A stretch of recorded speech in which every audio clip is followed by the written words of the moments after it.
ගත්තු කාර් එකේ යන්න පුළුවන් තරමට ඉන්ධන මිල අඩු කර දෙන්න අපි ලෑස්ති. ඒක නම් අපි කර දෙන්න.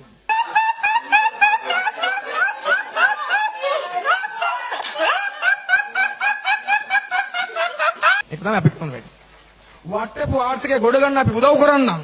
අඩු ගන්නට ණයක් දෙන්නම්. වෙළඳපොළ හොයලා දෙන්නම්. ඔබට නිදහස ඔබේ ව්‍යාපාරය කරන්න අවශ්‍ය කරන වටපිටාව හදා දෙන්න අපිට පුළුවන්. ටිකක් කෑවා. දැන් වාහනේ නවගෙන කරලා. ඒ තියෙන වාහනේ.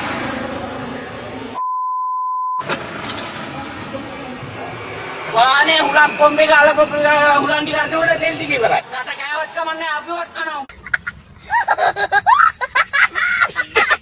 මුනුත් එකයි උනුත් එකයි නෙමෙයි. මුන් ටික ඔක්කොටම වැඩිය හපන. එදා මොනවා වුණත් රනිල් වික්‍රමසිංහ මැතිතුමා මේ වගේ විශ්වාසභංග යෝජනාවට කන් දීලා මොකද කළේ? මුදල් ඇමතිවරයාට විරුද්ධව ආපු විශ්වාසභංග යෝජනාවට අහුම්කන් දීලා මුදල් ඇමතිවරයා ඒ තනතුරින් ඉවත් කරා. තමුන්ට සහාය දීපු තමුන් අරගෙන ගිය රජයේ හිටපු කෙහෙලිය රඹුක්වැල්ල ඇමතිවරයා විශ්වාසභංගයෙන් පරාජය ජයග්‍රහණය කරලා එතුමාට ඇමතිකමින් අස්පෙන විදියට අවස්ථාව සලසලා දුන්නා. නමුත් ඊට වඩා හපන් නේද දැන් මේ ආණ්ඩුව? එදා තුලදී ප්‍රජාතන්ත්‍රවාදෙවත් ජනතාව ගැන හිතලා කටයුතු කිරීමත් ජනතා මතයට කන් දීමවත් අද ආණ්ඩුවේ දකින්න යන්නේ නැහැ. ඒක තමයි කියන්නේ උනුත් එකයි මුනුත් එකයි නෙමේ මුන් ඔක්කොටම වැඩිය හපන් කියන එක පාර්ලිමේන්තුවේදී පෙන්වුවා කියන එක අපි විශේෂයෙන්ම කියනවා. ඕබන් අර ඩෝබිලා ඉස්සර කිව්ව නේද අපේ ආණ්ඩුව වැරද්දක් කරොත් අපි මුලින්ම පාරට බහිත කියලා. දැන් උන් පාරට බහිනවා පෙර ආණ්ඩු කරපු වැරදි හොයන්න කියලා. උන්නෝකයි වෙනස. ආසයිතේ.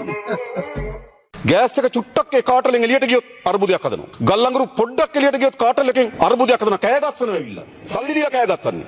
ඇයි? කාටල ඒ තරම් ප්‍රබලයි මේවා. මේ අවුරුදු 15 20 දේශපාලන අධිකාරිය ආශිර්වාද මත 28 තියෙනවා RMU. අවුරුදු 28ක් තියෙන එකම සැපෙන් කරු RMU එකේ. කාටල හදන් තියෙනවා.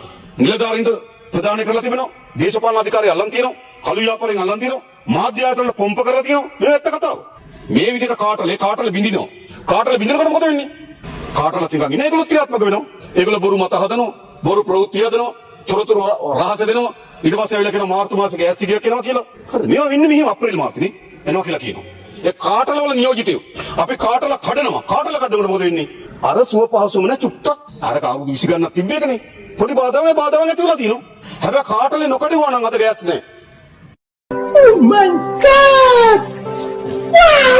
ජනතාවගෙන් බලය එල්ලුවේ තුනෙන් දෙක බලයක් දෙන්න කිව්වා බඩු මිල අඩු කරන්න. අපිට ඕන මැජික් එකක් කරන්න පුළුවන් තුනෙන් දෙකක් තියෙනවා නම් කිව්වා. අපි අහනවා දැන් ඒ සියලු මැජික් කරන්න පුළුවන් කියලා කියපු ඒ තුනෙන් දෙකේ බලයක් අරන් අද ජනතාව දවස ගානේ සෝරා කන්නේ ඇයි?